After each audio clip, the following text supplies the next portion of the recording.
You're listening to the extended version of the Mark Who 42's Universe podcast. Mark Who 42 Universe. Hi, I'm Claudia Christian from Babylon 5, and you're listening to Mark Who 42.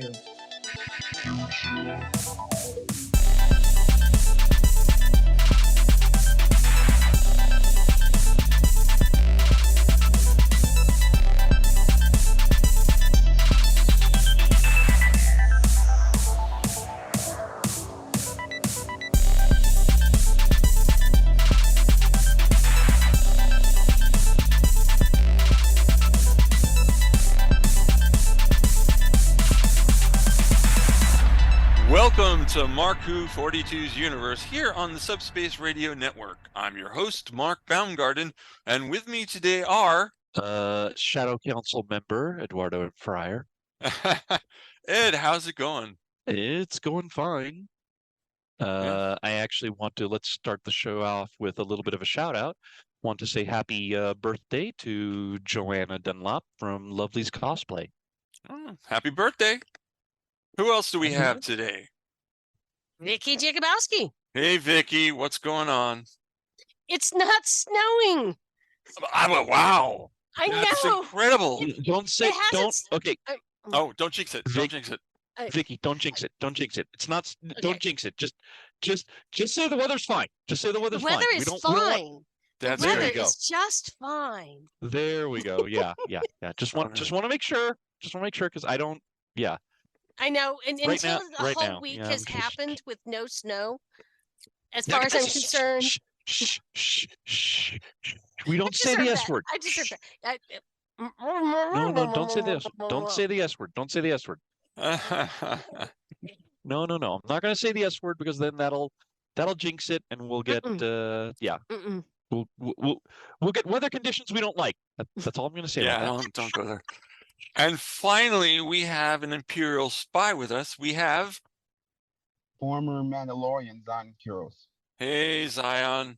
Hi. So are you an Imperial spy, or are you definitely not an Imperial spy? Taking reconditioning. Yes. That's what a I spy don't know, would say. man. Yeah, I don't know, man. I see you. I see you eating those biscuits. Hey, The the yellow I see you ones? biscuits are, chowing down on those Or the biscuits. red It's ones. disgusting. they're yummy. The biscuits are They're yummy. Disgusting. She is crazy. Anyone in there knows she is crazy. I was sitting with my pals, and then just one of them just like, "Oh my god!" It's Folks, just flashbacks. Folks, as you can tell by this little banter, we're actually discussing Star Wars, The Mandalorian Season 3, which just ended the past week on Disney Plus. So we're going to let Ed, our resident, well, he's our resident Star Wars and Star Trek guy that we run to, and comics guy. Ed, you're running the show today. He's a little of everything. I'm the resident Omega geek, so Yeah. yeah. My hands are. I'm like an octopus. My hands are everywhere. Well, that just sounded wrong. Yeah, you can't say that on TV. And luckily, we're not on TV. Luckily, we're not. I was gonna say we're not on TV. We're on the internets. Yeah. Mm. Okay. So I can. Anywho, Anyway, so yeah, we're talking about Mandalorian season 4. Oh, I'm 4? sorry, season 3. Season 3. Sorry. The last, well- the second half of Boba the book of Fett, is Boba that Fett the threw me problem? off. oh, that's right. The second half Yeah. of Boba Fett. Yeah, But- that would be Was season was 3. Mandalorian, or I think we could call it Mando 2.5? 2.5. Yeah, exactly. Yeah, It was yeah. Mando 2.5, yeah. Which, yeah, I was actually talking about Mandalorian a little bit yesterday. Mhm. At with a couple of people at Joanna's birthday party, and yeah, there are unfortunately there may have been people who did not watch Book of Boba Fett. Mhm. So seeing Mando and Grogu together, they would be like, "What? Yes. Wait, what? Yeah, Wait, and but what happened to Luke Skywalker?"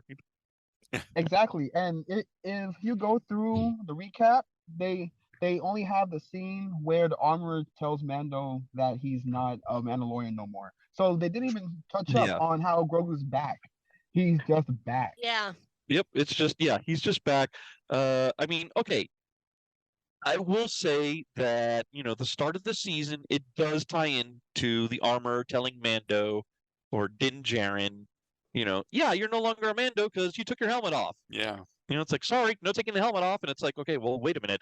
I have to go to the waters of Mando and Mandalore is supposed to be uninhabitable. And, we have the armor like, oh, well, too bad. So sad. You're not a Mandalorian. It's like, oh, okay, we're going to be like that. Okay. All right, I see. Okay, this is how we're gonna play it. But oh man, it's just Side quest 1. Yeah. Take a bath. yeah, it's just it was although yeah, it does seem like the season starts off with the idea that Mando needs to redeem himself, like in the eyes of his little Mandalorian sect, which is all about yeah, don't take off the helmets, which also kind of brings to mind, how do you brush your teeth? Right. What Well, happens they if do. You what can take what it off happens in if you- private.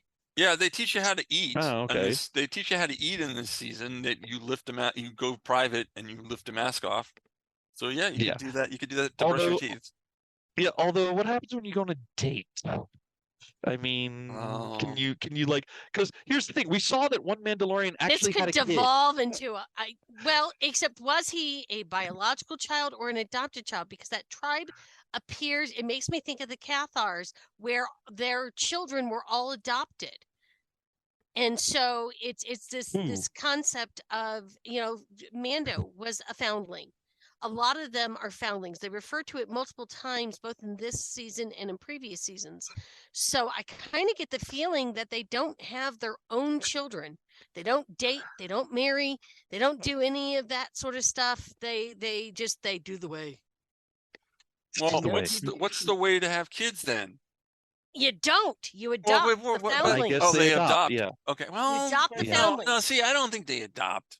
Well, Well, actually, that's what he does with Grogu at the end. well, okay. I thought that was a one-off. Yeah. I didn't expect that to be. Mando himself lifestyle. was a foundling that was adopted. The Yeah. kids of Mandalore are forged out of 4.5 pounds of pure Beskar, peaked at and cooked at 355 degrees Celsius, and left outside for 6 months until it grows into its own true Mandalorian. There you go. You know what? At this point, yeah. At this point, I would take that. I know that we did something though. I mean, as we go on, it starts off with Mando trying to redeem himself. We do see that we see that Bo-Katan really didn't succeed, was not having a good day with trying to reunite the tribes. Somebody they took her ship. They're like, okay, yeah, we're just gonna take this and do our own thing. Can I None just of this- say how weird it is that she's just sitting there? I don't She- know. Well, Like she's just there by herself in her armor. It's like she's like an NPC just waiting to be talked to. Like, why are you here? Why are you just sitting right there twice? Like, I would understand that the first time that we get there, she's sitting there once. But when Grogu goes and has to get her, she's sitting in the exact same spot. I think she's broken at that point. yeah. I think that No. Yep. her spirit is broken, and when you look at the whole arc, including the Clone Wars and even Rebels, it just all the things that we know from all these other shows, this has been the movement. Let's unite and let's move forward with a new Mandalore, always. And by the time she's there, this should be completely successful. It all falls to pieces. So I can picture her having some mental health issues and needing a good therapist and sitting in the chair because it's all she's got left. Hmm. Yep. Yeah. Yep. I mean, she is supposed to be heir to the throne of Mandalore. There's the throne. You know, I mean, yeah, why would she leave it? You know, plus, I mean, she raised an army, and they were just like, nah, we're just gonna take this cruiser and do Yeah. our own thing. We're gonna, we're gonna get some cash. We're just gonna do that. It's like, no, but we should be doing this. Yeah, that sounds cool. We're gonna go do this. Well, I think it's It's like, yeah, very she's kind of interesting that Mandalore, which you can use, you can tie it back to so many civilizations in our own planet, where yeah, they're so busy infighting, and that's one of the big themes of this series is that when Mandalorians work together, they can take over anything, they can do anything, they can win. But when they're infighting, and that has been an ongoing issue with Mandalore as far back as what we've been told in the various different Star Wars franchises.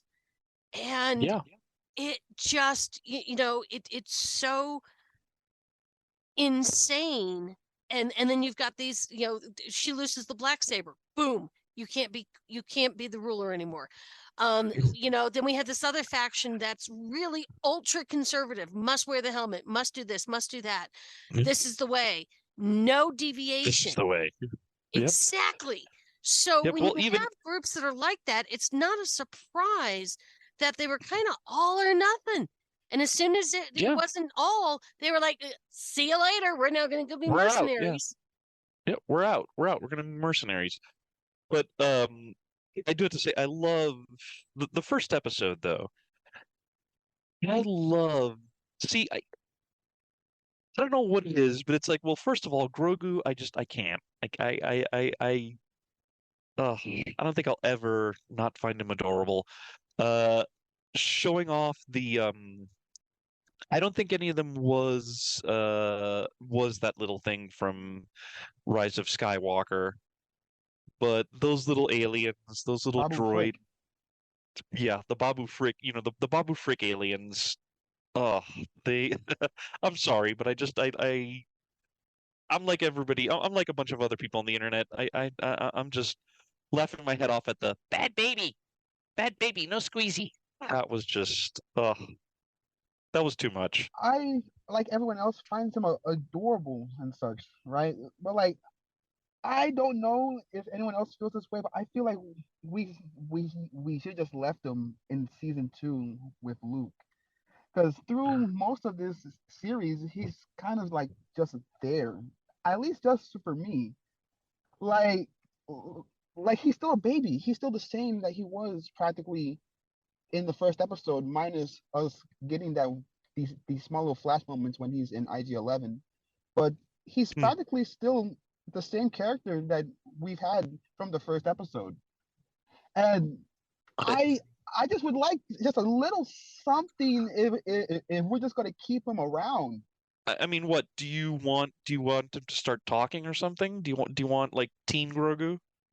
No, like, well, like I need something because, like, look, Yoda was training masters at 100. 100.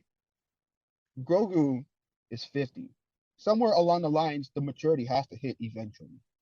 Yeah. At Now, least Yeah. I to think he's the using point the of cuteness to his cognition. advantage. Yes, but like I understand, Hmm. and I like myself Grogu as much as the next guy with like 3 Grogus in my closet. But he needs to be something more than just a baby at this point, because like we're like 3 seasons in, and like this Mm-hmm. is something that I feel like with Armor too. Like I get that she's the ultra conservative leader of the cult, but we know absolutely nothing about her or anything Yeah. Yeah. of why she Okay. would even be leading this group. Like I would Okay. Although, understand Some if we got development of some of something. these other yeah. characters would have been interesting.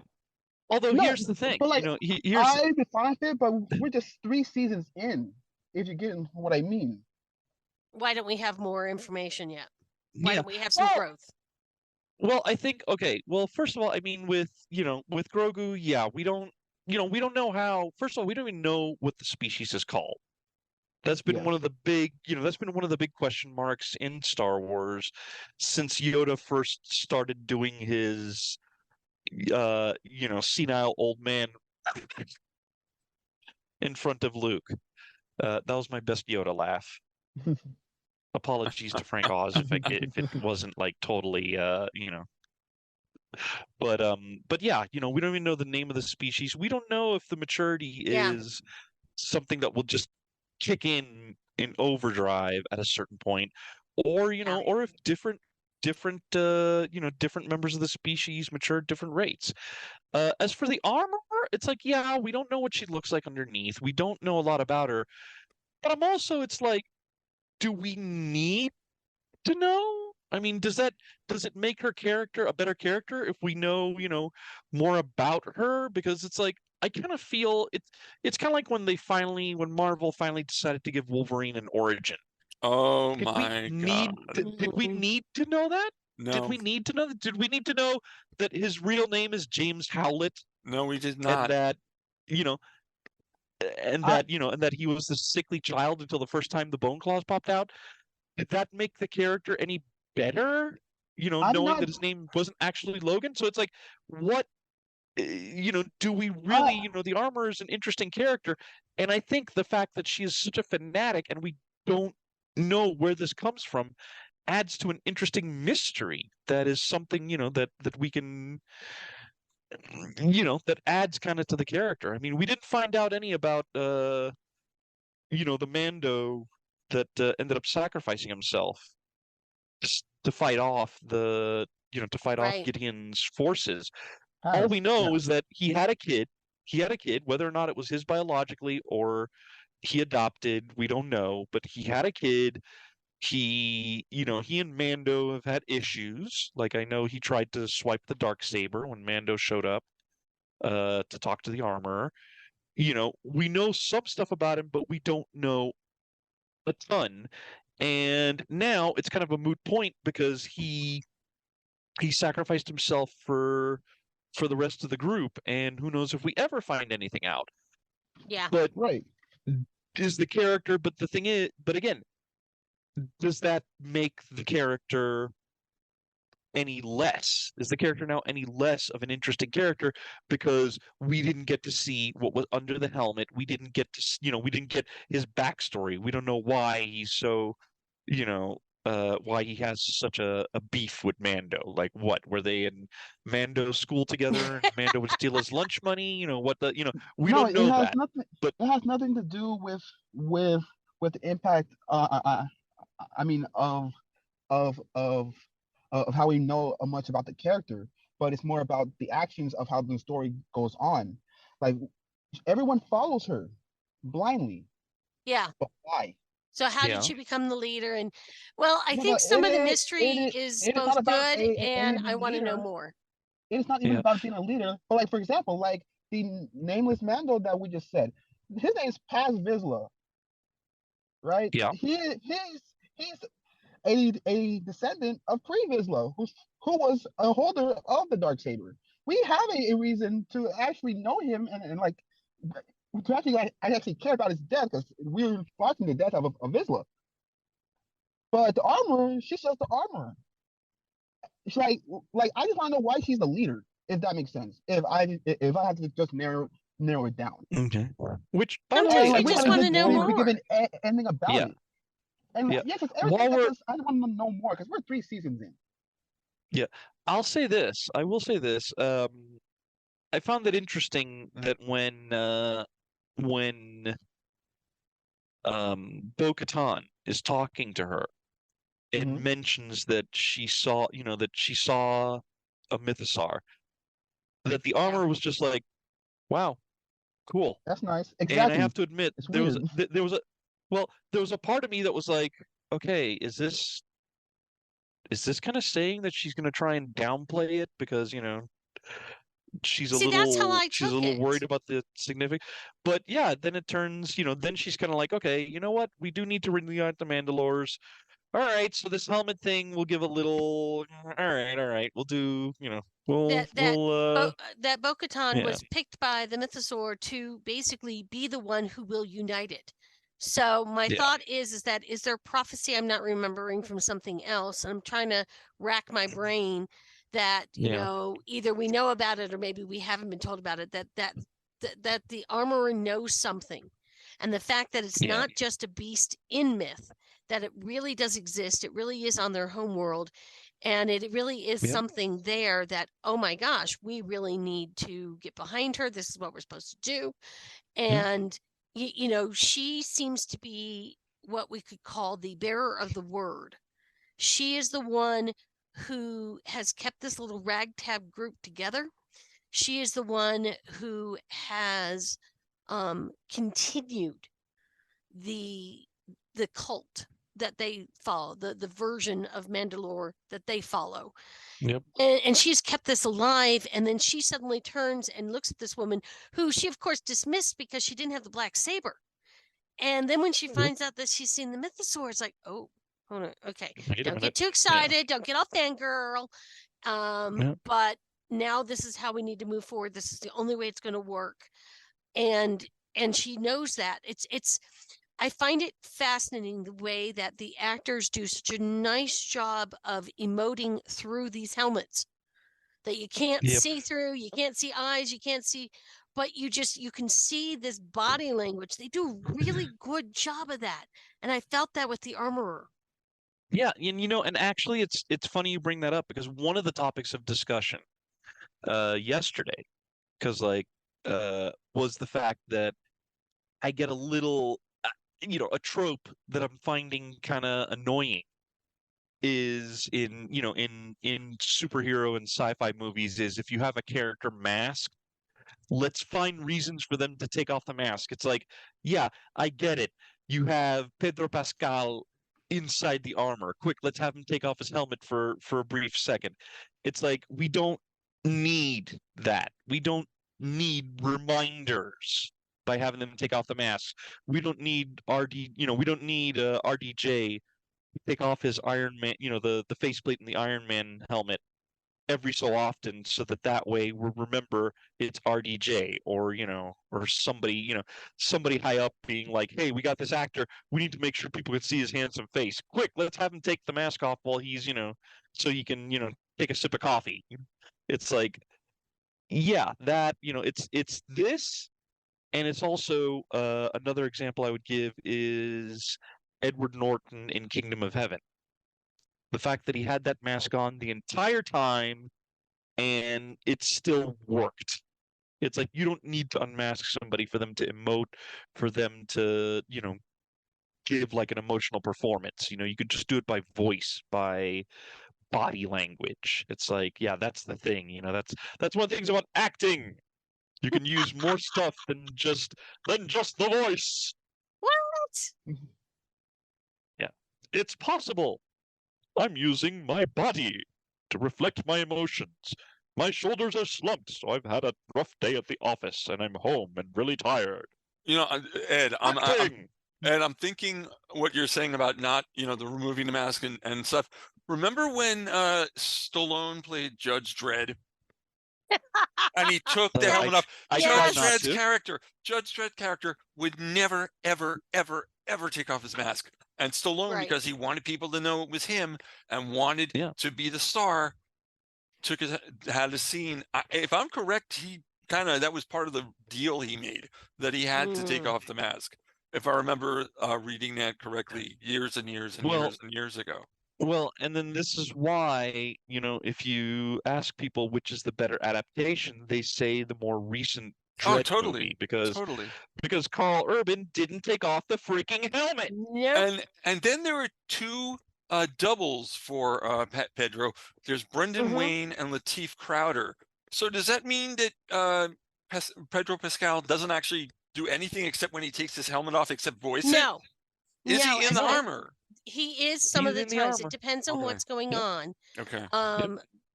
Wayne, who is the grandson of John Wayne, is one of the bigger stunt coordinators, and then the other one, shoot, I was just reading an article on this. Darn it. But they did different types of stunts. And then a lot of the straight acting part of it, where it's not necessarily the fights, that's Pedro in there. Yeah. Well, I got. And they all work together. Okay, and you know what? We're all going to work together while going to a commercial break. This is Mark Who 42's Universe here on Subspace Radio. We'll be right back. Don't go away. Don't go away. We'll be back with more Mark Who 42 after this.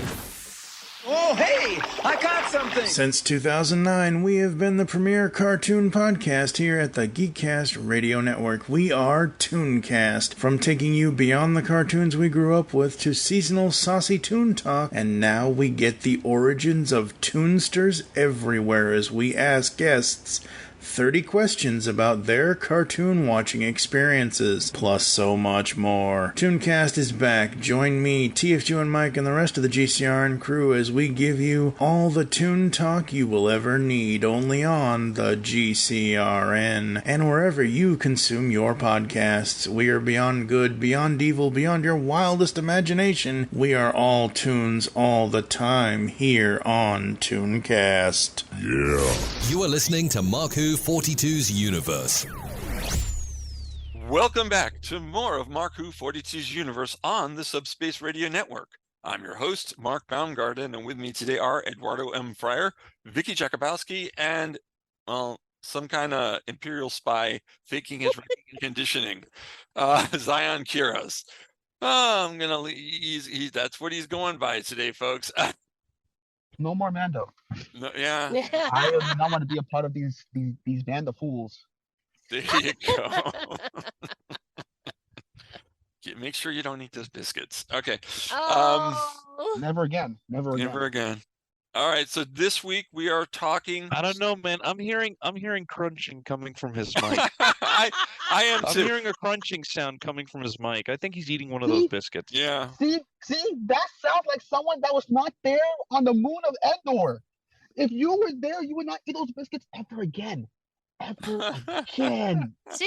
I He's agree. crazy. Do they sell them at Galaxy's Edge at Star Wars? They should at the Disney. They probably Oh. They probably should It now. better They taste Now. probably better should. then. They probably should. Yeah. That probably Lemon should be like a flavor. new snack. And they could sell it in the Imperial side. There you go. That yeah. works for me. Yeah. And by the way, what makes you think I wasn't at the Battle of Endor? I seem didn't to see you remember there. shooting a bike. I seem to remember shooting a biker scout off his ride. Was that Biker you? Scout. Biker Scout? AT-AT driver. Nah, that was all Chewy. I'm scared of heights. That's ATST. Okay, I think we've But, lost welcome. control here. I think I've lost control. You Uh, think? Yeah, Wait, think? wait! You think you had control? Oh, you're maybe not. adorable. Maybe not. Maybe You're not. adorable. Maybe not. You're maybe not. adorable. Well, let me But, try to get some control by saying, folks, this week, as you heard in the first half, we are discussing Mandalorian season 3, which just ended the past week here on Disney Plus. Why here? I'm not actually on Disney Plus. I'm not sure why I said here on Disney Plus, but I did. It just felt right. It just felt right. I think you know what? I think Mark I think when Mark had his procedure. Yeah, I think the Mouse Operation. House Let's has a go. chip in it. Let's go. Operation is. Yeah, let's go. Okay, but yeah, I think when he had his operation, the Mouse House put some sort of control circuits in him. He's now part of Disney. He's now part of the Disney collective. I would go fine. I'd be fine with that. I'd be fine with that. But yeah, but getting back to the main point, Mind if I ask a we question? were talking about the cuteness of Grogu earlier. I do, one of the things I know that there were some people who had mixed feelings about guest appearance by Lizzo and Jack Black. And to be honest, I loved their guest appearance. It I was thought it funny. was- Sometimes a little comic Yeah. relief was fine. Yeah, The yeah. episode And could have it's been just- better.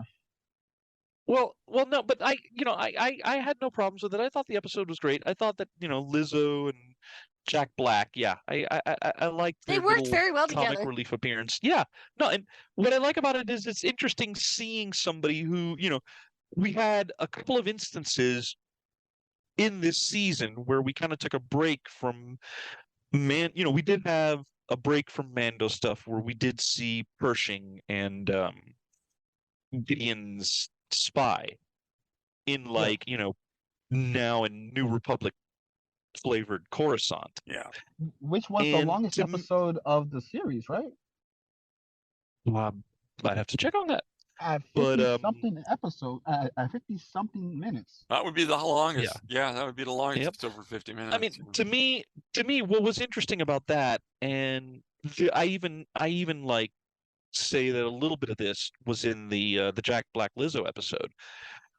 What I like about it is it's interesting seeing, just the Empire from different perspectives. Like it's not just, we don't just have Gideon and the rest of the members of the Shadow Council, basically saying, hey, what are we doing to get ourselves back in the driver's seat?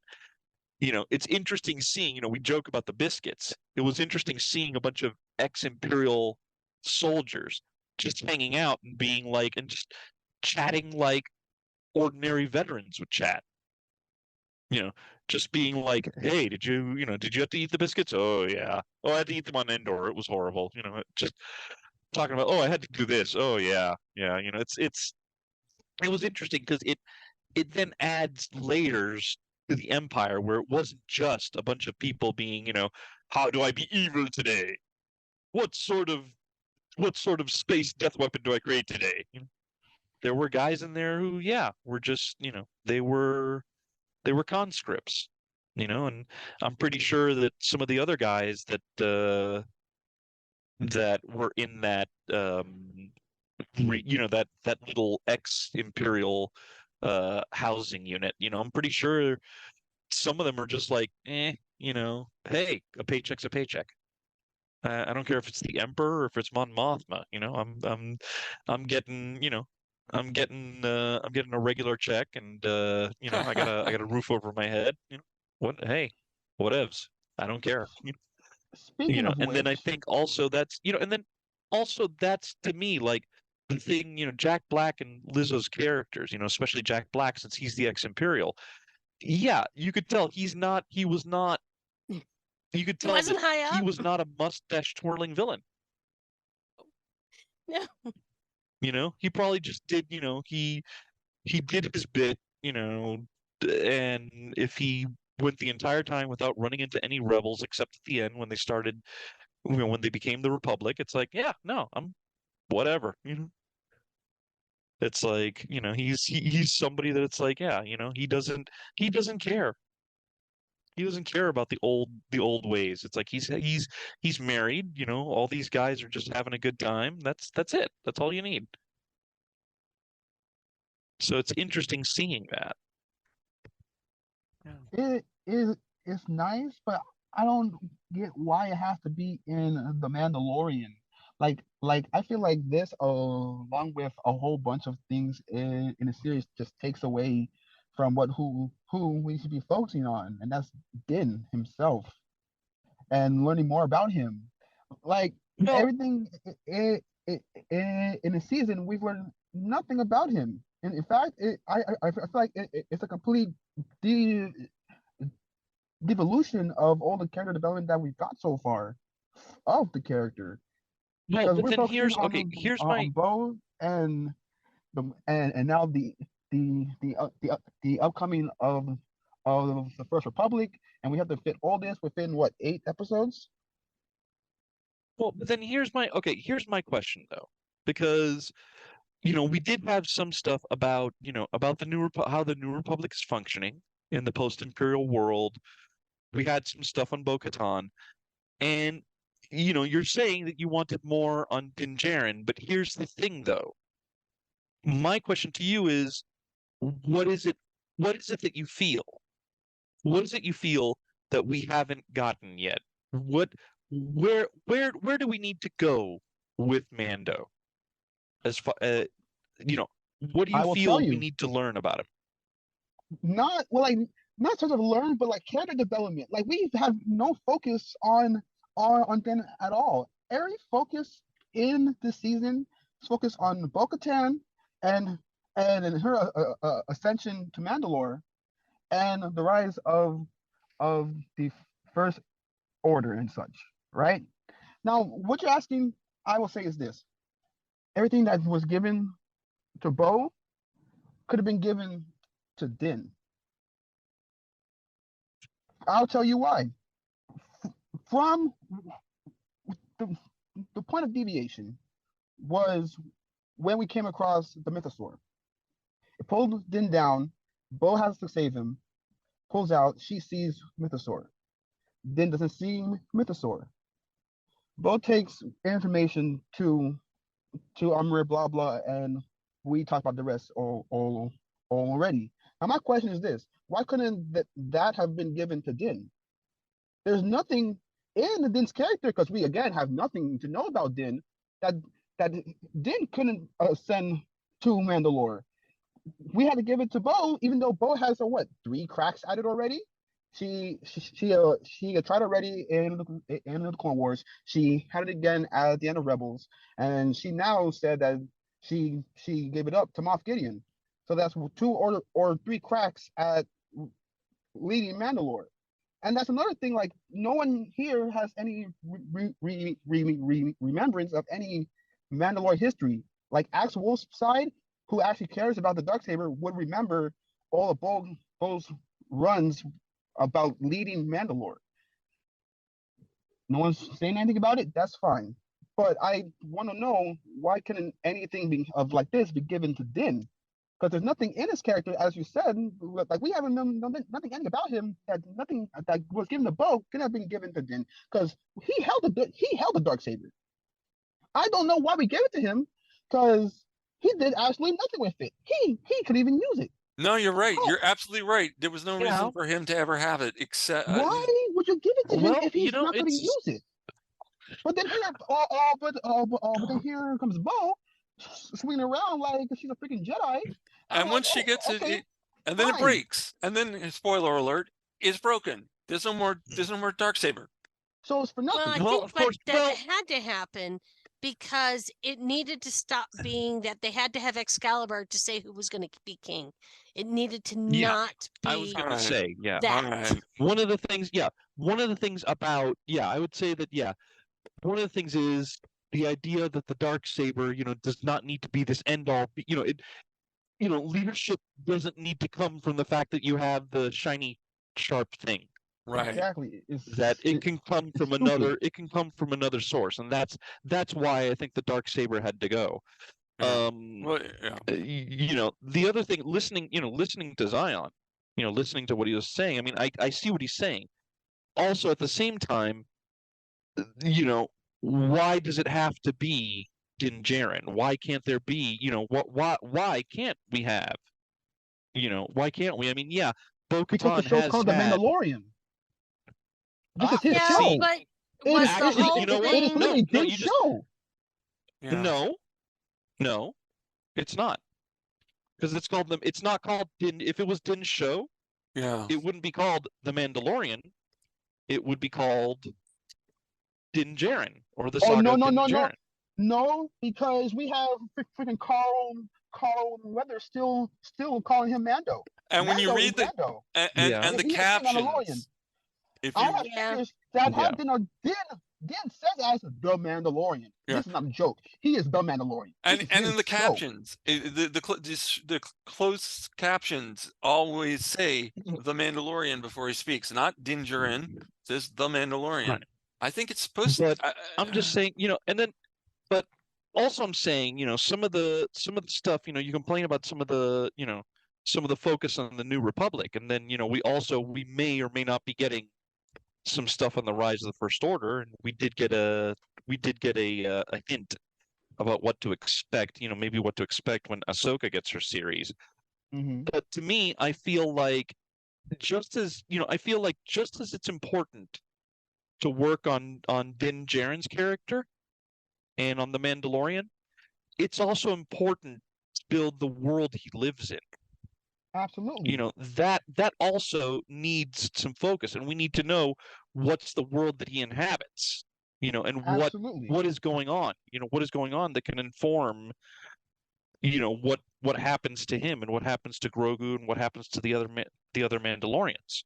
I agree, but then this stuff does not. exist in a like. Here's the thing: if you okay, all right. So let me ask you a question then. Let me ask you a question though. If we can't talk about, if we have to focus almost exclusively on Din Djarin, that he has to be the big focus of everything. Okay, then the other stuff that we had to deal with this season, the stuff with Pershing, the stuff with the Shadow Council, the stuff with Bo-Katan. If we can't have that because we have to focus exclusively on Mando and giving him a journey, a question there is, where then do we do it? You give the same. Where do you cover that stuff? You give the same arc that you gave Bo-Katan to Mando. There's nothing in Mando's character that can't have it. Okay, so what you're saying is the Mandalore, because look, I will tell you this. Okay, so what you're saying is don't give Bo-Katan an arc at all. Give it all to Mando. This is Mando's show. I'm not saying give Bo-Katan an arc. I'm saying this. We are 3 seasons in. We know nothing about our main character. I'll tell you what we know about our main character. He is a Mandalorian that lived on Concordia, who hates droids, who now takes care of a baby Yoda. That's it. Now we had hold on. We had character development where now I don't hate droids now much because I found that I could trust a droid in IG-11, and I can now move on, and I can now actually take off my helmet to this baby. We're getting character development. Now, since we got rid of Baby Yoda and brought him back, now Din is literally back to square one in season 1. I will never take off my helmet. I will never take off my helmet. I hate droids. I hate droids. I will only take IG-11, but every other droid, I will act the same way that I did to IG-11. He's still the same character that he was in season 1, practically. Well, is he though? Well, hold on. Yeah. See, yes. Here's the thing. Well, here's the thing, though, Zion. We know that he ended up trusting IG-11, and that he actually holds IG-11 in high regard, to the point where a little quest he was trying to do this season was trying to restore him to working order. Okay, but here's the thing, though. Okay, in the previous appearances that we've had of Din Djarin since season 1, where have we seen anything that indicates that his attitude to IG-11 now goes towards other droids? It doesn't. Where did we see that? It doesn't. But that's what IG. Where did he enter? No. That's what Zion. it was for. No. It's just, look. There was where in all of his appearances since season 1. Where in Mandalorian season 2? Where in his appearances in Book of Boba Fett? Where do we get that his attitude, the attitude that he now had towards IG-11, that attitude has now like also expanded to other droids? Where was that? Every time that he went around back to Tatooine with that chick. Prior to him in season 1, he would not let anyone even 10 feet near him with a droid. Now he's going to pick crew droids and such near him. That's literal character development, and that's the only amount of droids that we have to interact with Mando for some reason, because we can't go anywhere else besides Navarro and Tatooine, and then back to Navarro again, and then back to Tatooine again, and then there's Moff Gideon again for the third time. If I had every dollar for every time Moff Gideon showed up in a season finale, I'd have $3. That's not a lot. But it's kind of weird that it happened 3 times. Zion. But is it? I mean, most of this that's going on is in the Outer Rim And a Yeah. little bit further in, other than the episode that happens on Coruscant, everything's going on in the Outer Rim, which is Yeah. important because both in the original trilogy and in the last trilogy, we find that it's the Outer Rim planets and what's happening there or not happening there that becomes so crucial. So Mando's entire story, for the most part, is off to the side of where most people would think that the main action is happening. So of course you're going to have some of the same band of characters, the same places you're going to go. Yes, they can travel and they can get all over the galaxy, but at the same time it makes sense that his arc, his hero's arc, is going to be confined to these smaller places. I can't picture him really fitting in Coruscant. Yeah, or or going, or why would he have to go to Hoth, or or any other place? Right. Not to mention, you talk about why is Moff Gideon showing up all the time? We're talking. Well, but here's well, we did get a new planet. We got the planet that had Lizzo and Jack Black. That was a new planet. Exactly. And we actually got to go. We got to go We got to go to Mandalore. Yeah. The other thing is, you mentioned why is Moff Gideon showing up so much? Part of it is Mandalore. Vicky hit it on the head. This is the Outer Rim. This is freaking, we're hanging out almost in, like Zion. We're hanging out in places like the Hialeah of the Star Wars universe. We're talking about, being in Miami Springs, North Miami-Dade. We're talking, this is out there. And plus, you got to remember, this is post original trilogy, this is post Empire, and you have warlords basically grabbing territory and saying, "This is mine. I'm going to be doing all my stuff over in this side." Zion, you know why Moff Gideon is always showing up fighting the Mandalorian and people? Because he's Din's Lex Luthor. He's Din's Brainiac. There you go. Yes, that's a good point. He's the bad guy of the show. Sometimes there are shows would have the main bad guy. That's him. Yep. Look. Yep. And there you go. That's a good read. That's a good. And the same problem with Lex Luthor and Joker them coming back is the same thing with here.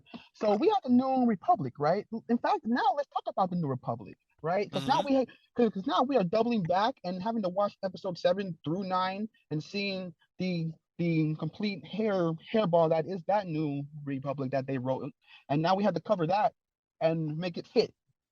So now we are locked in a New Republic that doesn't know what they're doing, right? Which actually makes sense when you look at in real life, and you've got the rebels, they're now in charge, and they struggle moving from that rebellion stage to the head of the government. And we already know that before the dark side even took over, the Republic Senate that existed prior to the Empire, it was already degraded into factions and bribery and BS and mindless bureaucratic BS. Yes. For and 30 so years. for them to then become the rebels, come back, now they're running the government. Well, the government's a mess. It was made of an even bigger mess by the Empire. So the fact that the Republic fails more or less the first time, and thus later we get the First Order, it makes sense. It happens all the time in the human history on this planet, where the rebellions win. Okay, now they're going to set up a government. They don't know what they're doing. They're really great at being guerrillas. They're really great at being rebellious. But suddenly they have to run the government, clean up what the last guy left them, and they stumble. And sometimes they stumble really badly. And we've seen that happen time and time again. But for 30 years. Yeah. Yeah, see, that's where the problem is. How can you expect me that the Empire comes in, right? Has all this control, has all these resources, right? And then now comes the Republic, and you have the same worlds that the Empire has had, right? At least 90% of them. Let's say that there's 10% that the warlords have. Let's say that there's 10%. You have 90% of all the Empire's resources, and you're gonna tell me that you have no resources? And this is 9 it's years not so much after that they don't have resources. It's that it doesn't work so well. I mean, a perfect example is our country itself. When we won, the original revolution, we had a war in 1812 rehashing the entire thing 30 years later. So, okay. And then the other, I also would like to point out that here's the thing. We're talking two different systems of government. We're talking the totalitarianism of the empire versus, the much more open, much more democratic New Republic. And the thing is that for, unfortunately, this is reality here. Sometimes the totalitarianism ends up looking like things are smoother because basically you have one person, you have somebody saying, okay, this is what we're going to, this is how it's going to be. This is how it's going to be. No arguments, or I kill you, or you're going to be imprisoned, or, that's the thing. And not to mention the fact that, we do have, let's say that they have, let's go with your 90%. They have 90% of the resources the Empire had. Also, don't forget, we're still about 5 years away, 5 years out from a huge galactic civil war. Even if you had 90% of the planets and the possible resources, some of this stuff has been bombed to bombed into almost oblivion. There are planets that were destroyed. There were planets that were wrecked, like, for example, Mandalore. So you don't have those exact same resources. You are having one of the things they have to do is rebuild, restructure. And that is going to eat. There are resources you don't have, and there are resources that are going to eat it.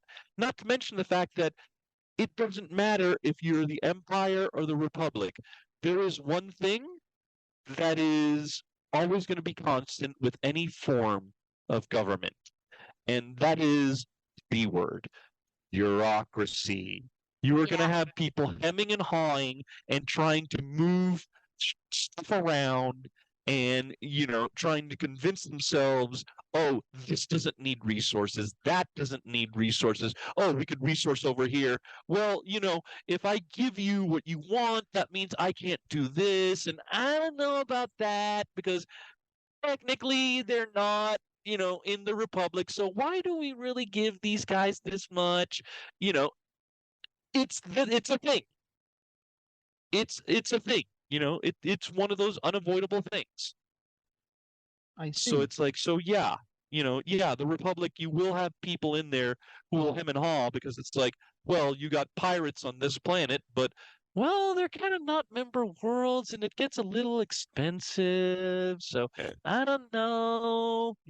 Ed, I have another unavoidable thing. No. Truly unavoidable. Please stick around. Don't go away. Don't go away. We'll be back with more Mark Who 42 after this. The Pullbag is GCRN's comic book review and discussion-based podcast. Join me, TFG and Mike, and the rest of the GCRN crew as we discuss the comics we are reading right now. Inside the Pullbag, you'll also find the origins of how guests got into or out of reading comics, after dark discussions, and so much more. You can find the Pullbag every Wednesday, which is New Comic Book Day, only on geekcastradio.com and on anywhere you consume your podcasts. Make your great escape into comics and jump into the Pullbag today.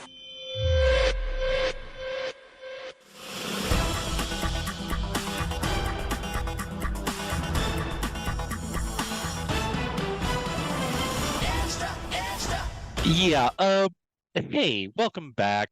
We actually meant to say, how about stick around? Don't leave.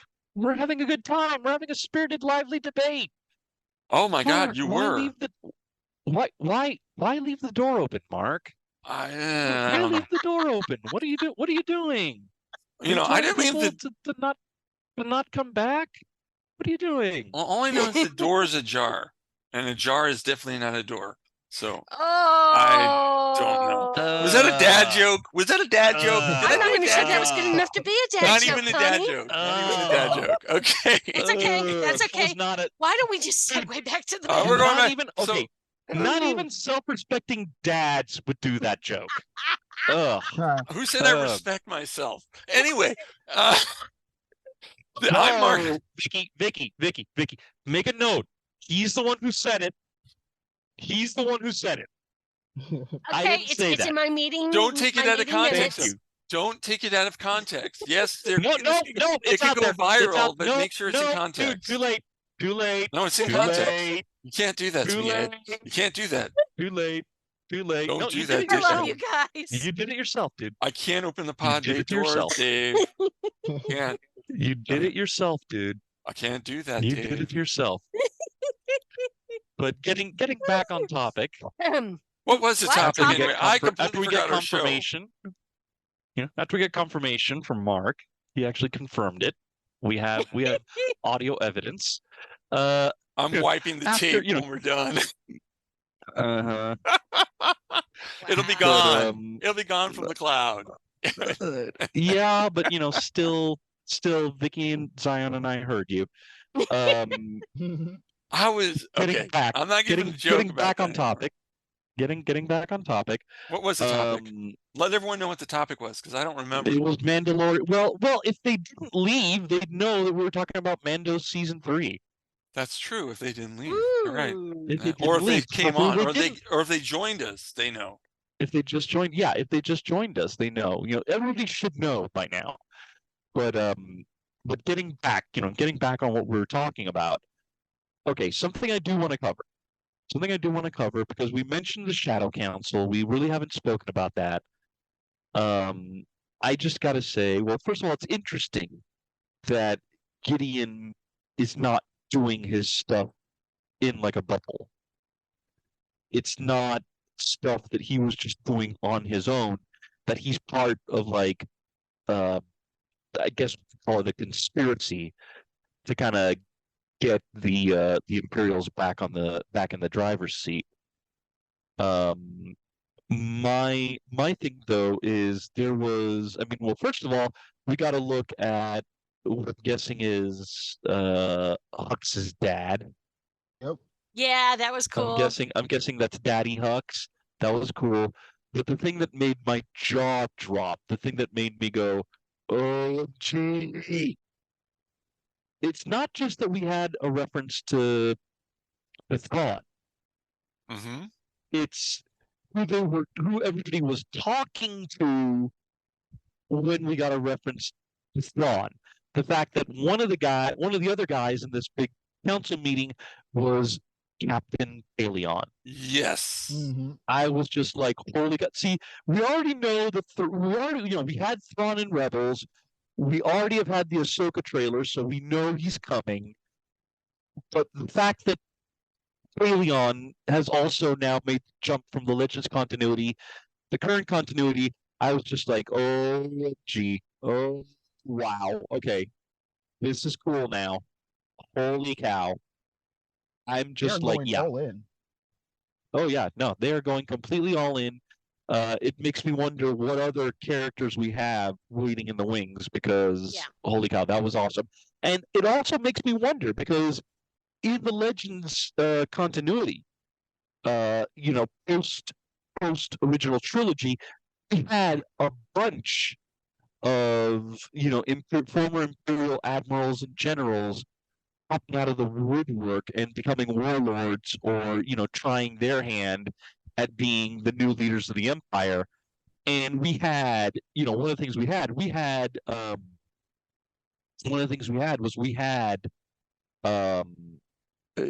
like I looked at all the people there. We had a couple of female officers, and I'm like, is one of them Admiral Dala? Looking at the other guys, I'm like, is one of them Warlord Zinch? I mean, the only person that I wasn't wondering if he was there or not was Admiral Screed, but then that's because Screed has cybernetics, so he would be freaking obvious. But I looked at that. Yeah, he'd stick out a little bit. But I'm looking at this big meeting, and I'm like, how many people there are people we know? And it's now like, congratulations, you're now part of the current continuity. You're no longer just confined to Legends. It's like, I was just like, oh man, who's in there?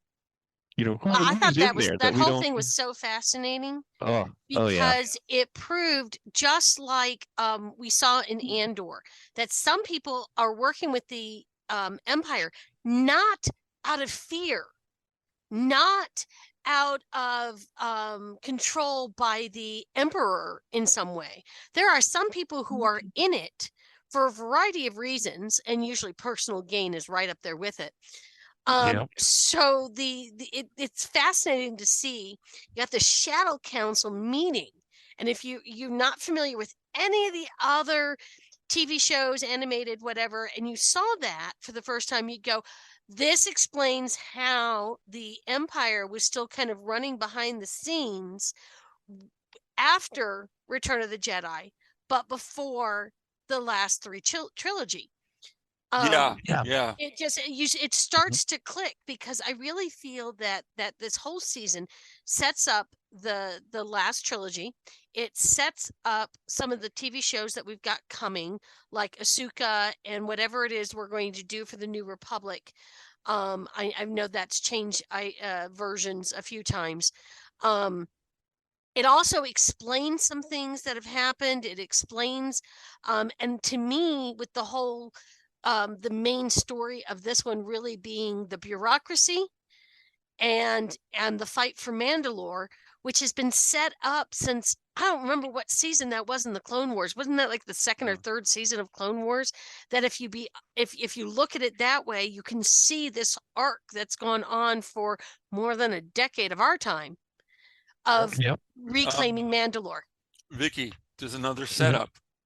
The end. What I forget? Well, no. The end sets up the movie that's going to be made, because if you think about it, it's a one shot. How do you do everything? Well, you make him a bounty hunter, make it a bounty hunter movie. And, you could have some in the cast, but it's a standalone, and that he's going after someone. So it totally leads to that. Now, are they making a Mandalorian season 4? Actually, I think Favreau did so. say that he's got it all ready to go. I don't know if it's been greenlit, but he's ready to go. I'm glad you brought that up, because that's one thing I kind of wanted to talk about.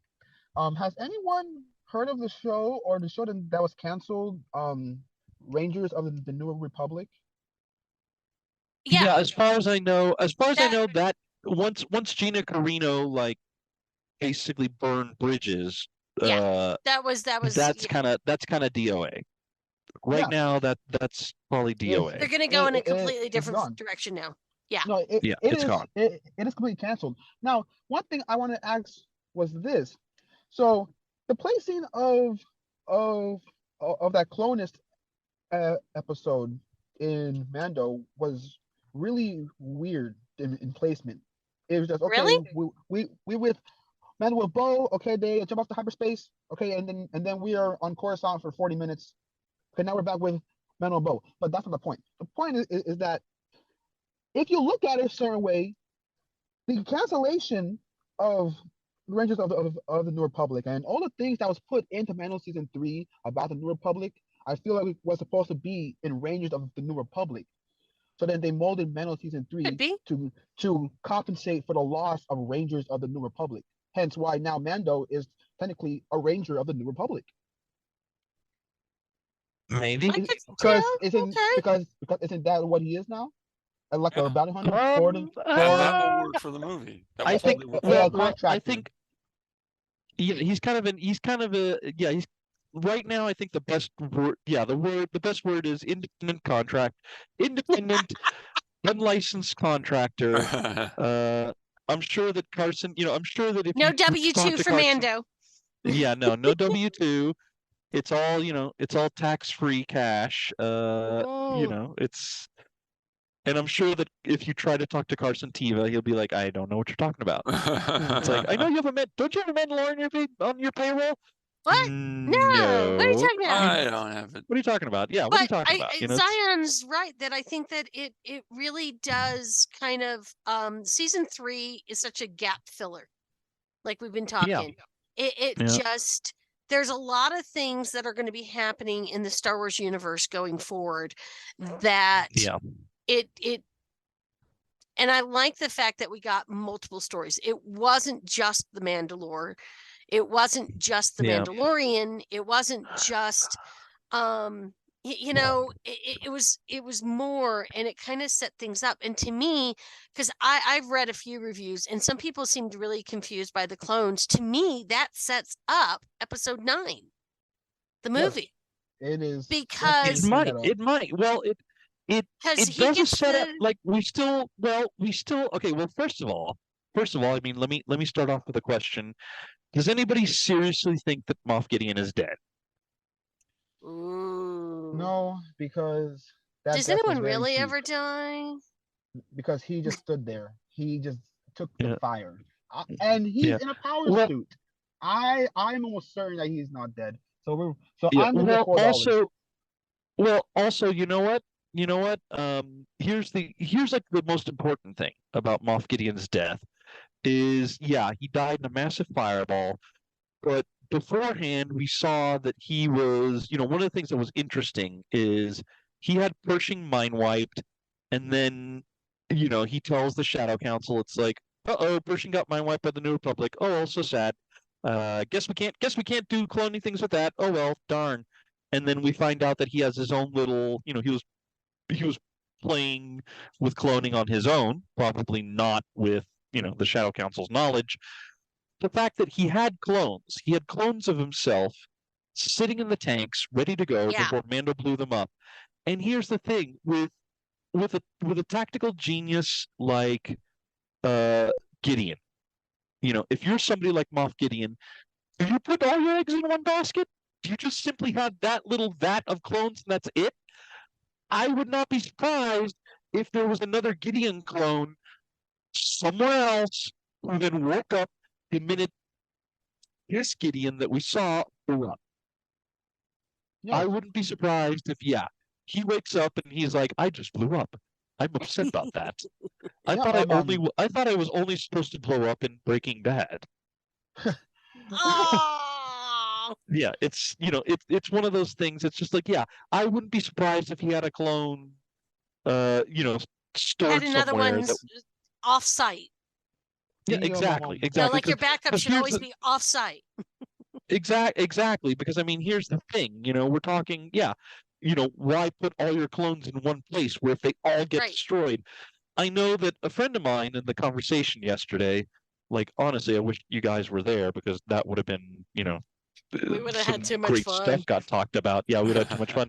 One of the things is, the other thing is Gideon does think very highly of himself, and it might be possible that he did put all his eggs in one basket because he didn't, he would have been under the assumption that, nobody would come to Mandalore. I could do all my dark trooper, I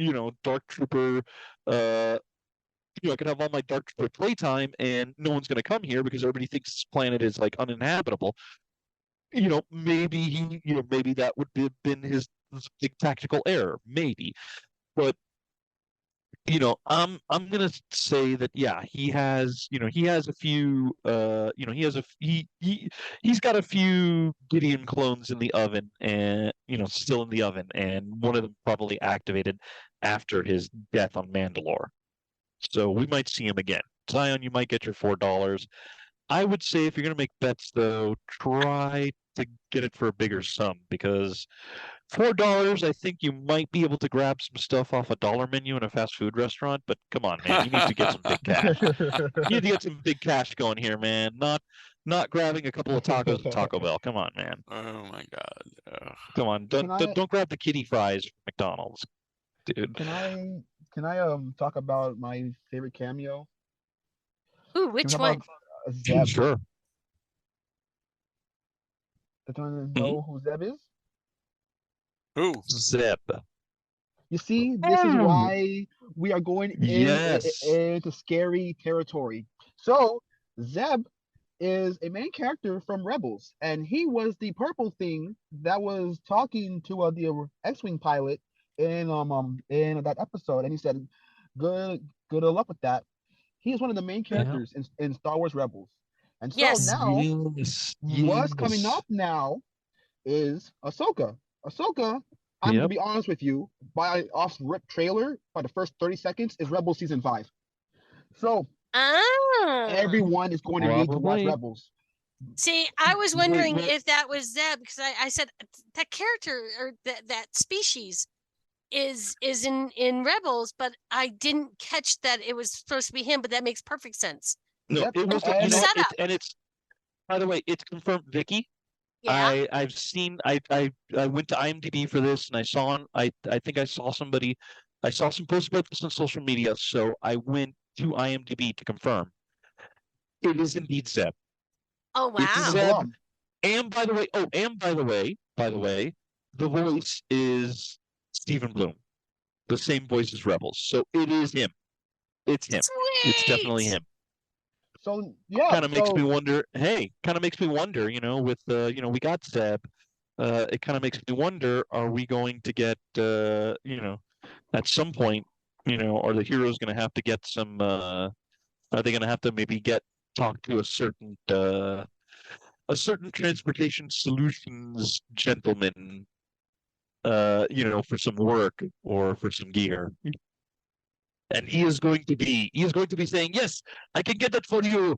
And since you are friends with Bo-Katan, I give it to you for a discount. You get 5% off." That's good. I would love Never let it be Hondo. said that Hondo Onaka does not take care of his friends. You get 5% off. It is I would love a Hondo good so deal. much. It's a good deal. If you go to the Jawas on Tatooine, you only take 2% and they'll overcharge. But I won't overcharge you. You look like a good guy, even though you don't take the helmet off. Do you wash your face? Because it probably has stinkies in there. Oh, we're Hey, so in Jim trouble. Cummings. We're just in You know, trouble here. if Jim Cummings isn't available, Disney, I'm here. So I'm right here. Let's talk turkey. so yeah, all this whole thing is filled with Rebels cameos and stuff. is. Like when they are in hyperspace in like the first episode, and Grogu is looking out Space and seeing whales. those hyperspace whales. Those are the Mhm. same ones from Rebels apparently. But Yeah. everyone's Yep. gonna have to start watching Rebels because Ahsoka season 5 is gonna make it require watching because nowhere else has Thrawn shown up, right? That is Yep. definitely one of my favorite. It is my favorite of the animation series. I like the other ones; they're great, but I don't know. I don't know if it's because Rebels might have been the first one that I watched, other than some of the one-off Clone Wars from Cartoon Yeah. Network. And I watched that, and I Well- really enjoyed it. And then went back and rewatched we had the Clone Wars and Clone Wars, and I always forget which one's which. But then I went back and watched the multi-season Clone Wars, and it just Rebels is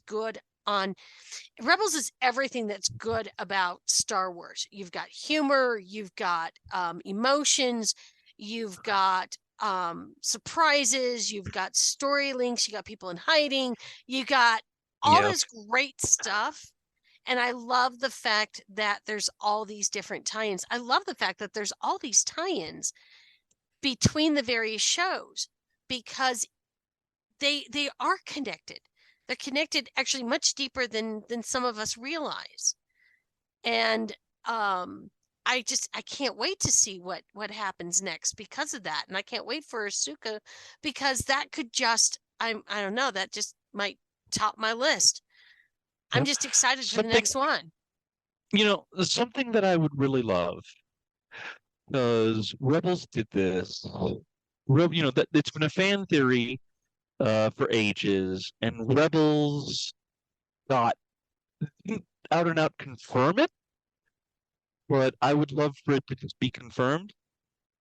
I would love for Filoni or Favreau or both to confirm that Captain Rex was the white-haired rebel trooper that we saw in Endor. Rebels actually does do that. He was on Endor, and in Rebels he's bald with a white beard. So you put one and one together. Yeah, right. Well, I mean, but it would be nice to have it confirmed in canon. Yeah, like out and out said, because I know that that white-haired rebel does have he was given a name like in Legends canon, which hasn't been removed yet. But what I would love to see, this was again another topic of discussion yesterday. I ended up having a massive geeky discussion, which was totally awesome. But one of the things we talked about is even if this character does have a name, there is nothing to say that you can't make it Rex. Because I mean, think about it. You have an ex-clone trooper like Rex. I'd Is use a he different really name going to too. be isn't he gonna use a pseudonym to move around? I mean, if it was me, I wouldn't be calling myself by my real name. I'd be like, no, who's this Captain Rex person? I'm Joe Schmo.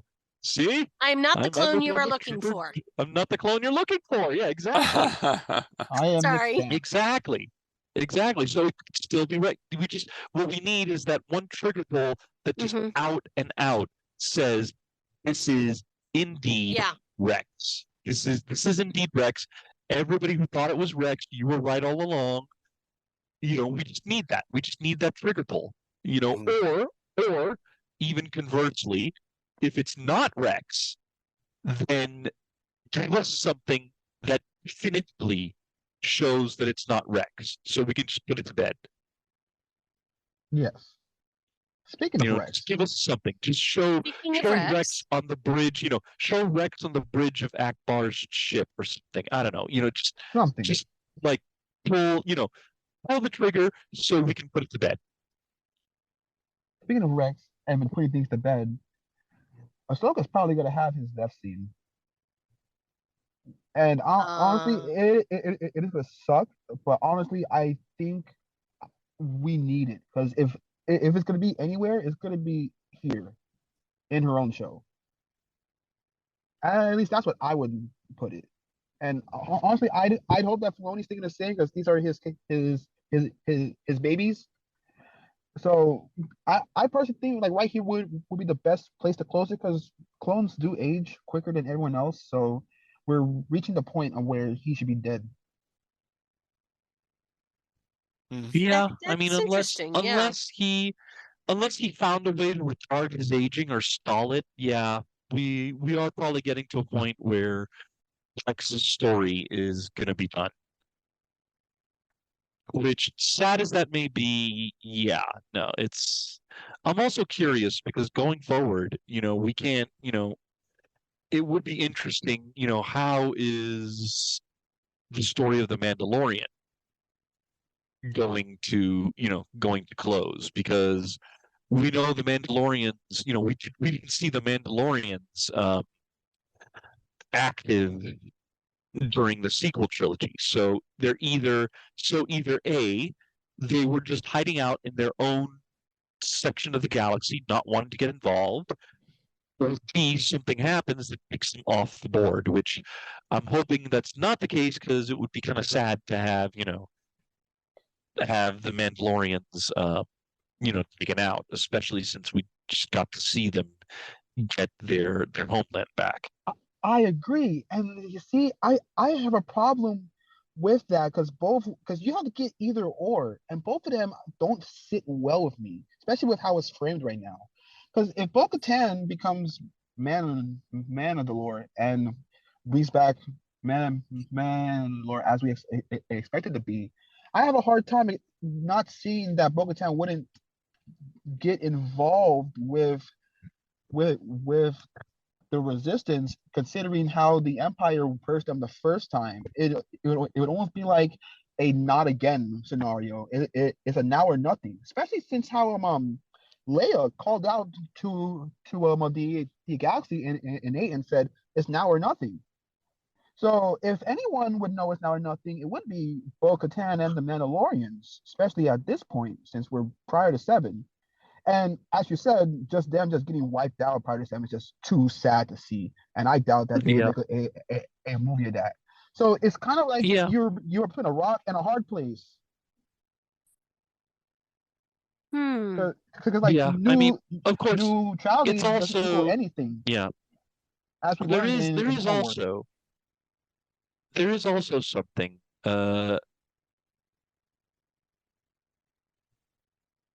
This is also, I mean, there's also a thing where it is possible that the Mandos were involved. Like, for example, we know that we know that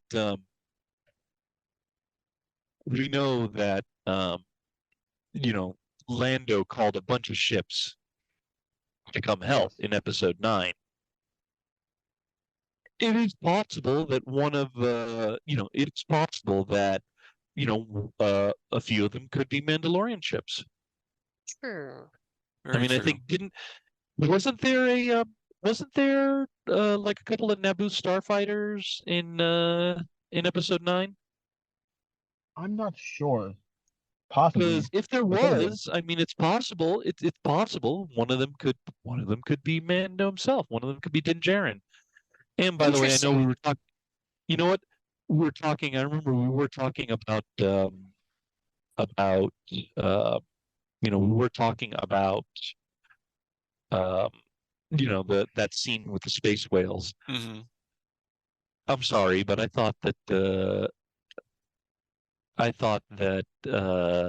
Grogu kind of leaving his little observation bubble and sitting on Mando's lap. I thought that was just so adorable. I was like, It oh was. my Yeah. god, oh, that is so Yeah. No cute. Oh, that is question. so cute. Sitting on Daddy's lap. Oh, and the last scene in the last scene in the series, Mando with his little homestead, and Grogu's there playing with the frogs. Yeah. I was just like, okay, It's that's adorable. ridiculously perfect.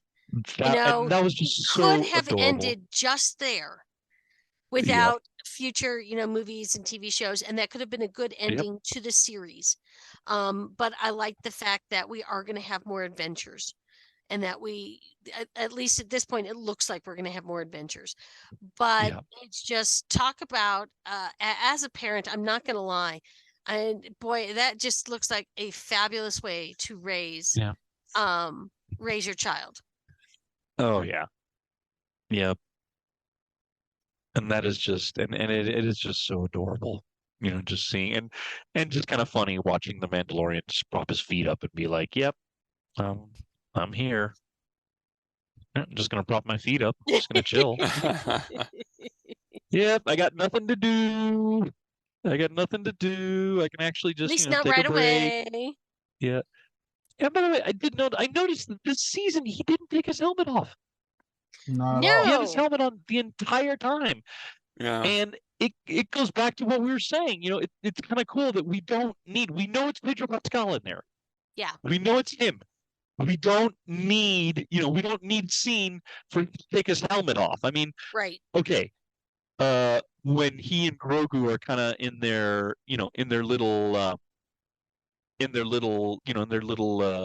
their nice new, Little cabin out their the side nice of town. right, in their nice new cabin. I mean, okay, yeah, that would have been the perfect spot, but we didn't, it didn't happen, and I'm like, I'm cool with it.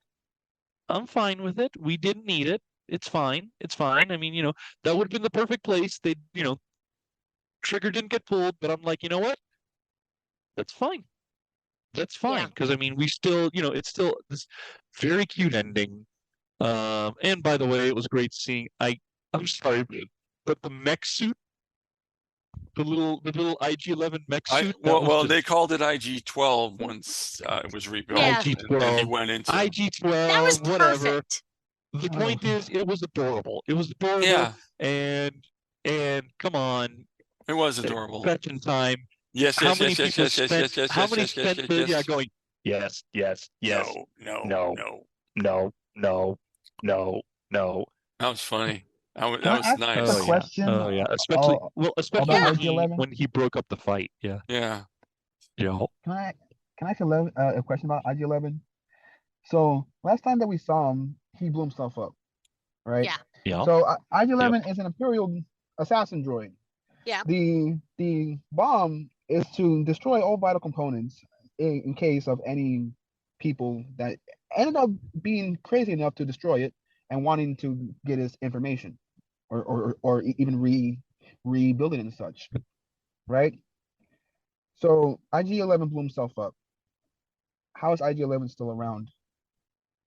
How, and that's another thing. Like, we have him around, and then somehow the guy that hates droids knows how to fix the droid to make the droid move. But Well, that's I not the think point. The Mando point is that, has a like, bunch of hidden talents. yes, but like IG-11 should be a box of scraps. There should be no pieces of IG-11. IG-11, he should be a plaque saying this plaque was made with pieces what was left of IG-11. The fact that he had essentially a spine and a head was kind of a surprise. And But more I so- don't know. I felt a little bit of a nod to C-3PO in Cloud City. You know, it just there were little bits of it that just made me feel about it, except that it didn't end the same way that C-3PO did. Instead, they were able to take the parts, some additional parts, and create essentially the exoskeleton for Grogu, so he's not this little 12-inch tall child of 50 years old. Exactly. So, and now we're finally getting somewhere. yeah. And then they took it away. Why Well, would you do that? Why would you take it away? IG-12 has no use here. The mech suit for Grogu could have actually been. You could flesh that out to a whole nother levels. You got a soundboard in it or something, and then have Grogu speak through that or well, something. the Marshal was necessary, so I think but we're that back. just came. Yeah, they needed. But- they needed a. You know, I agree that sometimes it's like, but wouldn't it be better to keep that? But I think that they're going to have to build something else for Grogu if we have continuing adventures, because give it or take it away. really helped. It just, and it also helped viewing him in a different way, and as part of the team and part of the group that's doing something. Although his force technique is getting better every episode, so. I just, I get it. I still think that, I don't know. It's kind of hard because while there's always things I would change, it's like, okay, but how then would I resolve that? How then would I move forward with that? Yeah. And I do have a lot of sympathy for the writers, the directors, the producers on, you know, we could do this or we could do that. And it's been interesting hearing what people have liked and didn't like about individual choices and stuff. And I can totally see both sides. But I also know that we also only had 8 episodes to solve all this in. Yeah, but another thing, the Force thing, that's another force of progression. I'm like, okay, good. Grogu's finally using the Force and not passing out. Great, right? Yep. Now my question is this. We could have had that in episode 1, because I'll ask you guys this. Do you know how much time passed between Mando season 2 and Book of Boba? No. Oh, I don't know. I will tell you. 2 years. He was 2 years? He was 2 with years? Yeah, I think Filoni wasn't it Filoni that said it was 2 years. Favreau. That actually sounds vaguely familiar. Wow. Favreau Yeah. confirmed that he was with Luke for 2 years. And so when I found that out, I was like, okay, so why isn't Grogu using the Force? Until the last episode, and then he starts using the Force like a Padawan. Yeah, And then that force I was wall. saying, Yep. okay, so why wasn't you doing this when they took What if his Mando away confidence was for shot when he interrogation? wasn't in the when he's with Luke and he's in that nice safe setting? That's one thing, but then when you're out in a real fight, wouldn't you be trepidatious at the beginning? Okay, now I've Yes. got all these new powers, but how do I do it? How do I, think about the Karate Kid. Even after gaining the training, he he didn't win right away. He didn't beat right away. He struggled. He was unsure of himself until he started to feel more and more confident in real life with his abilities. So, Right, but Yeah, Grogu, but we know for sure Grogu loves Mando. Like, we've seen Grogu choke a person over an arm wrestle, true. and these people are about to take Mando away to kill him. Grogu should be pulling these guys through the wall. Well, but Yeah, if here's you the problem, do, or something, or at least something. if you do the Force for everything, though, that's one of those things. It's kind of like the magical abilities in Harry Potter, the Force in Star Wars. Any of these little extras, if you use it for everything, then the story gets boring because then there's no conflict because I can just wave my wand, boom, solved. The sonic screwdriver. The sonic screwdriver. You There can't go. use K9, it. K9. Yeah. There you go. But, Exactly. It's like you can't, but you know, he just did that. In the season, Mando got caught by that robo thing. Grogu has get out. Grogu uses the Force. He gets out. Grogu goes to Bo-Katan, and then Bo-Katan goes saves Mando. That already happened. And so my question is, it doesn't happen, but it doesn't happen. Okay, what we keep saying is you can't just have it all the time. Of course not. Grogu becomes this, Deus Ex Machina, where it's like, no, how do we get out of this? How do we get, from a story perspective? Yeah, you can't just have Grogu be a Deus Ex Machina and, constantly use the Force and, that's like, Grogu used the Force, that's it, that's it, that solves the problem. Because, it gets boring. It gets boring, and then it actually takes away from some of the conflict because it's like, you have baby Force, you have baby Yoda using the Force. That's it. That's it. Everything should be solved in a snap, and that's not the way to go. Exactly. Like that is exactly. So what, it's like, but that's exactly what happened in the season finale. The ship's coming down. I have no fear because Grogu's here, and he sets up the Force barrier. Well, here's the thing. But I don't think that they knew that was going to happen. But in story, they didn't know. From a writer's point of view, we are talking about from a writer's point of view. You can just write Grogu as some Deus Ex Machina and say, okay, boom, boom, boom, Force, just as you said. But that's exactly what they did. That's exactly what they did. But then didn't that feel a little bit more magical at the moment that he was able to take his abilities with the Force?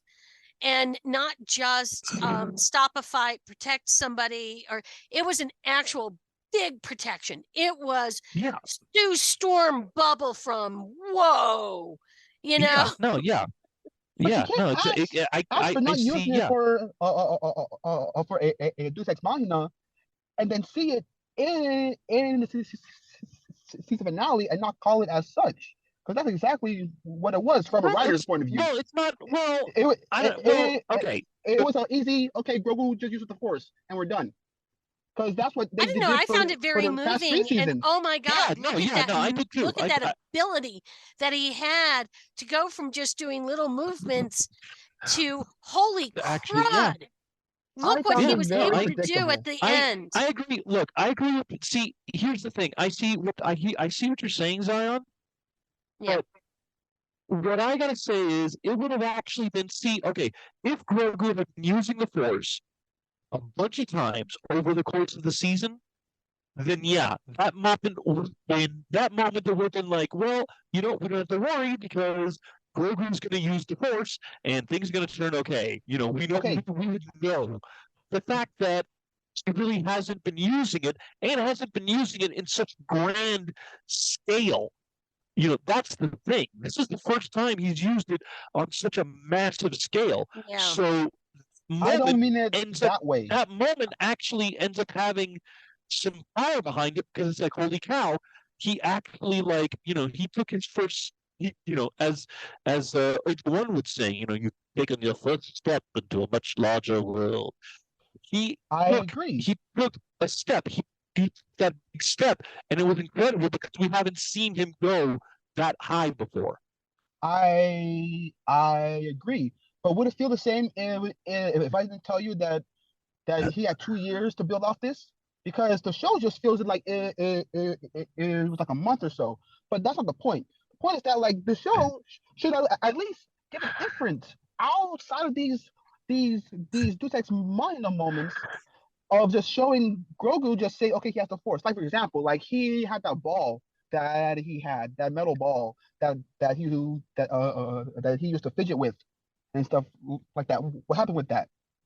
Or something like that. Like, you can move it up to another Force thing, or just do like a random slice of life thing where where you can inference Grogu is getting better with the Force. He's now getting there with the Force, and then you get the giant payoff where now you have the ship coming down, and then boom, and they say, okay, because Grogu been using the Force the entire time. But as soon as the ship came down, and again, Grogu only uses the Force the most in the last episode. Prior to that, he only used the Force, I think, once or twice outside of Force jumps when he had to get out of the cave. The leap is too steep, at least from the show's point of view, and that's why Favreau had to say, "Hey, 2 years has passed, so now we're here." I don't know. I honestly, I honestly I have to. Just to close, what I'm just trying to say is that they could have just given a little bit of something in just Grogu's life to show that he was getting better with the Force, rather than just saying, okay, now he's better with the Force. I don't know, because that's one of those things that, again, it goes back to what we keep saying. You use it too much, and some of the magic just gets removed, because it becomes a thing like it's there's a reason. We mentioned Harry Potter. There's a reason why in Harry Potter you have that rule that underage wizards can't perform magic outside of school, and you only get tiny little bits of Harry Potter, lighting up, using a nightlight, using wizard magic to nightlight. It's the type of thing of we can't, the Force, you don't. It's one of those things, you got to use it sparingly. Or some of the coolness of it kind of gets diluted. It loses some of it. You can't. I mean, it was a big leap. It was a big leap. Yeah, it was a big leap to go to blocking the destruction of an entire, a ship crashing into a fortress. It was a big leap.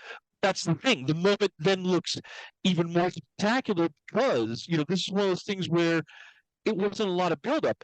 But the fact is, we got enough buildup that it was incredible. We have seen that he can use the Force. We have seen him do these little things. But, having that moment, it's like, okay, this was in there all along. And it's realizing that after we've seen this, and that actually gives it, to me, it gives it more of an impact. I see. Yes. Speaking on Grogu, I really want to ask you this. So where are we going with Grogu? Because now it seems that he's going to become like a foundling with Mando and such. So he's going to grow an attachment to Mando, correct? He already has one, doesn't he? Exactly. Yeah. So now I want to ask you this. So he was with Luke for 2 years or so, at least from what Favreau says. But now we all know attachments lead to the dark side. Yoda is the only inference that we have of this race and their connection to the Force. So Grogu is going to be out there with the Force. Eventually, Mando's going to die or something. And so my question is that what's going to stop Grogu from going towards the dark side of the Force? Well, I think we learned that lack of attachments doesn't really work, because in episodes 7, 8, and 9, we see where Rey has all these attachments, and it actually makes her Force stronger. It actually makes her as a person stronger. That maybe the Jedis were wrong about the attachments, and it's just kind of because Anakin was going to be Anakin and Darth Vader no matter what, because he had that dark streak already in him regardless. Okay, and I think Grogu is going to be good regardless, the opposite. Yeah. And it's and here's the thing, because it's and also don't forget, Grogu is a survivor of Order 66. He's seen it firsthand. There's nothing that indicates that simply just because Din Djarin isn't around, and simply because he didn't, he doesn't have a Jedi Master training him, there's no reason to think he can go into the dark side. Guys, simply because, I hate to say it, we're about to go into the dark side ourselves. Time's up, guys. We got to end the show. I gotta say, okay, I think finish up. last thing that needs to be said though. Mhm. Speaking of Grogu surviving Order 66, Yeah. it's great that in that moment we had Ahmed Best making a triumphant return to the Star Wars universe Yes. and showing that he's more than Jar Jar, and anybody who was ragging on him for a fictional character, yeah, you were wrong because he's awesome. Yes. Yeah. Amen. It was great seeing him as a Jedi who rescued Grogu. It's like, I don't want to say it was redemption, but it was good. It was awesome. Okay, so folks, before we go, we have one bit of housekeeping. This coming Saturday, April 29th, at the Mandel Public Library of West Palm Beach, that's in South Florida, Zion and I will be part of the May the Fandom Be With You nice events that are going on all through May the 4th be with you. And a little bit earlier than that, like on April 29th is the starting date. The 501st Legion will be there. There'll be Star Wars, a Star Wars panel. There'll be Star Wars cosplay. But there will also be a Doctor Who panel that Zion and I are doing. It starts at 2 p.m. It's going to be really good. We're going to be celebrating the 60th anniversary of Doctor Who. The Mandel Public Library of West Palm Beach is located at 411 Clematis Street in West Palm Beach. Remember, be there. Mark Who 42 will be there. Zion and I can't wait to meet you all. Ah, boy. So this was a good show. Great show. Yeah. You guys are awesome. Oh yeah. And hey, if you're still on I just want to say, if you're still on a Star Wars high after after the events at the library, right? Go look at the movie times at your local theater, because next weekend, Return of the Jedi. Oh, that's right. That's right, in the theaters. Yes, that's gonna be fun.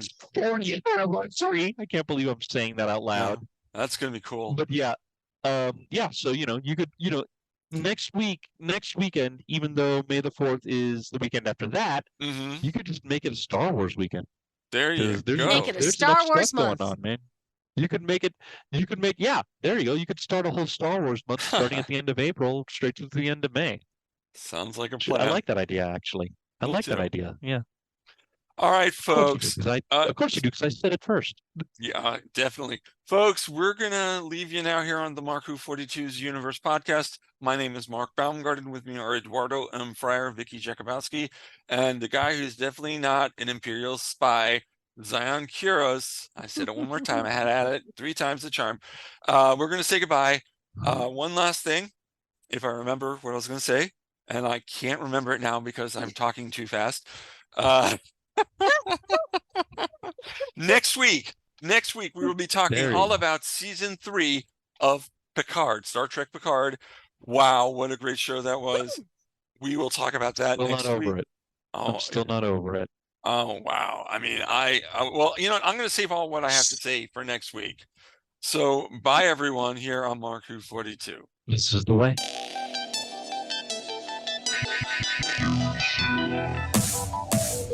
Thanks for listening to Mark Who 42's Universe, featuring Mark Baumgarten, Eduardo M. Freyre, Vicky Jakubowski, and Zion Quiros. This show was produced and directed by Mark Baumgarten.